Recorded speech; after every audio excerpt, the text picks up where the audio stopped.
কলকাতা এবং বিভিন্ন জেলায় দ্বিতীয় দিনে এসআইআর এর শুনানি চলছে, আর কোচবিহারের ছবি দেখছেন, এখনো সেখানে শুনানি চলছে। সরাসরি আমাদের সঙ্গে রয়েছে আমাদের প্রতিনিধি শুভেন্দু ভট্টাচার্য। শুভেন্দু, সকাল গড়িয়ে রাত হয়ে গেল, এখনো শুনানি চলছে।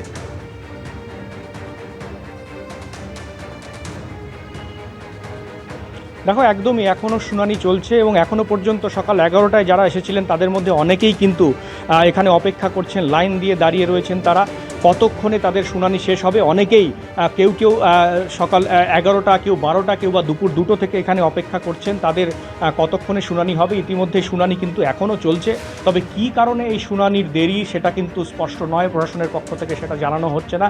তবে মানুষ কিন্তু চূড়ান্ত হয়রানি হচ্ছে এবং তারা দাবি করছেন যে প্রচণ্ড ধীর গতিতে এই শুনানি কিন্তু এখনও চলছে এবং সেই লাইনের ছবিটা এখনও দেখতে পারবো। ইতিমধ্যে 7:30টা বেজে গেছে, তবে এখনও কতক্ষণ চলবে সেটা বোঝা যাচ্ছে না। এখানে একজন রয়েছে, শুনানিতে এসছে, তার সাথে কথা বলবো। আপনি কখন এসছেন? আমি 2টের সময় আসছি। হ্যাঁ, 2টের সময় এসে অনেকক্ষণ দাঁড়িয়ে আছি, এখনও কিছু হয় নাই, খালি চা আর বিস্কুট খেয়ে আসি।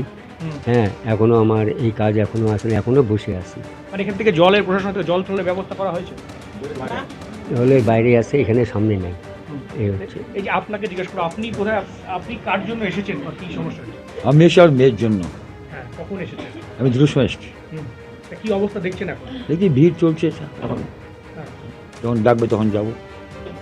কি বলছে কতক্ষণের মধ্যে শেষ হবে কিছু? না, তাতে পর্যন্ত বলছে না।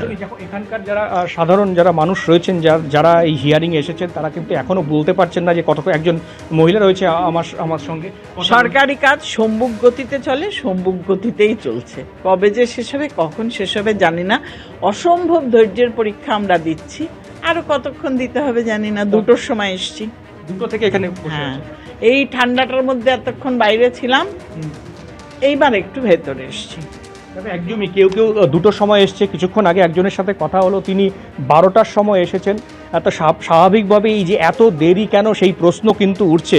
যদিও প্রশাসনের তরফ থেকে এখনো পর্যন্ত কিছু বলা হয়নি, তবে যেটা জানা যাচ্ছে যে এই যে কাগজপত্র যেগুলো নিয়ে আসার কথা বলা হয়েছে, সেই কাগজপত্র সেটা যাচাই করতে কিছুটা সময় লাগছে এবং প্রায় কেউ 4 ঘন্টা, কেউ 5 ঘন্টা ধরে কিন্তু কোচবিহার সদর মহকুমা শাসকের সামনে তারা অপেক্ষা করছে।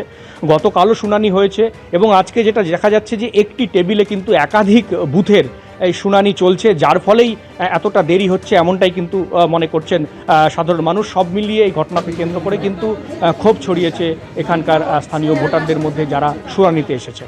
শুভেন্দু, তুমি আমাদের সঙ্গে থাকো। এইভাবেই অনেক ভোটার রয়েছেন যারা দুপুর 2টোর সময় এসছেন, 5.5 ঘন্টা হয়ে গিয়েছে, কিন্তু এখনো পর্যন্ত তাদের শুনানির ডাক আসেনি। কখন আসবে সেই প্রশ্ন তারা তুলছেন। নো ম্যাপিংয়ে থাকা 32 লক্ষ ভোটারের শুনানির আজ দ্বিতীয় দিন। 2002-এর তালিকায় যোগসূত্র না মেলা ভোটারদের ডাকা হচ্ছে শুনানিতে। যাদের নামের বানান ভুল রয়েছে ডাকা হচ্ছে তাদেরও। খসড়ায় 1,67,00,000 বেশি ভোটারের তথ্যে অসঙ্গতি রয়েছে বলে কমিশন সূত্রে খবর।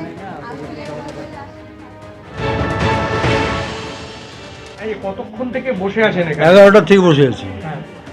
আপনার কি সমস্যা? আমার কোন সমস্যা? আমি ডিফেন্সে ছিলাম। হ্যাঁ, তা আমার 2002-এর আগে নাম ছিল না, তাই এবার নতুন করে নাম নিয়ে আবার আসছি এই জন্য। আপনাকে 11টার সময় ডেকেছে? হ্যাঁ, আপনাকে 11টা টাইম দিয়েছে? 12টা টাইম দিয়েছে আমাকে, অ্যাডভান্স আসতে তো হবেই। এসছি, তো আমি 7টা বেজে গেছে। কী করবো? তুই কী করবো? What can I do? আমি কী করতে পারি? আপনারা দেখুন কি বলে কি করতে পারেন।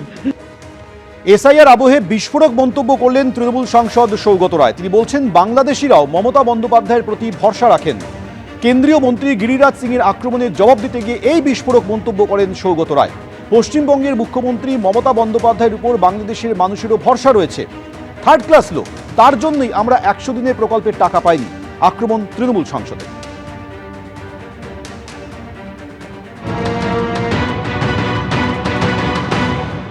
Indian Minister Giriraj Singh says Mamata Banerjee wants to become Bangladesh's chief minister.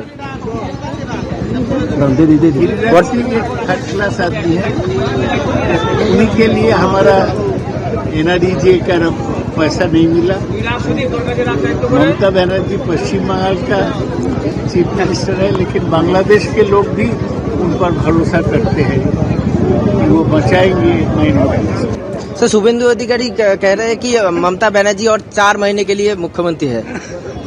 Suvendu अधिकारी और 4 महीना के लिए एमएलए है, वो हार जाए। এবার শোনাবো গিরিরাজ সিং ঠিক কি বলেছিলেন। देखिए, ममता बनर्जी को लगता है सत्ता के लिए बंगाल को बांग्लादेश बनाना चाहती है। एक तरफ बांग्लादेश में हिंदुओं पे अत्याचार हो रहा है, दूसरे तरफ ममता बनर्जी बांग्लादेशी घुसपैठी और रोहिंग्या को नौकरी दे रहे हैं। इस पर जांच होनी चाहिए और उसको हटानी चाहिए। इसके लिए ममता बनर्जी को ही एक अनाउंस करना चाहिए, लेकिन वो करेंगी नहीं। वोट की लालच में बांग्लादेशियों का मुख्यमंत्री बनना चाहिए। গিরিরাজ সিং এর এই মন্তব্যের জবাব দিতে গিয়ে তৃণমূল সাংসদ সৌগত রায় বলেন যে বাংলাদেশিরাও মমতা বন্দ্যোপাধ্যায়ের প্রতি ভরসা করেন। আর এই প্রসঙ্গে বিরোধী দলনেতা কি বললেন দেখুন।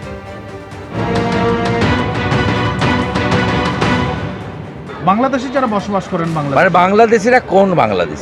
যারা পাকিস্তানের সমর্থক, রাজাকার, জামাত, হেফাজত, যারা মৌলবাদে বিশ্বাস করেন, জঙ্গিবাদে বিশ্বাস করেন, ক্লিয়ার করতে হবে তারা না বাংলাদেশের হিন্দু শরণার্থীরা।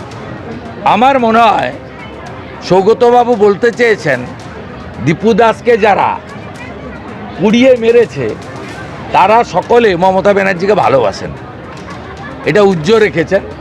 হয়তো এটাই বাস্তব সত্যি। সেই কারণে দীপু দাসের হত্যার প্রতিবাদ করতে গিয়ে সাধুদের মাথায় লাঠি মারা হয়, 19 জন হিন্দুকে জেলে পোড়া হয়, যাহা মোল্লা ইউনুস তাহাই খালা মমতা। এবিপি আনন্দ, এগিয়ে থাকে, এগিয়ে রাখে।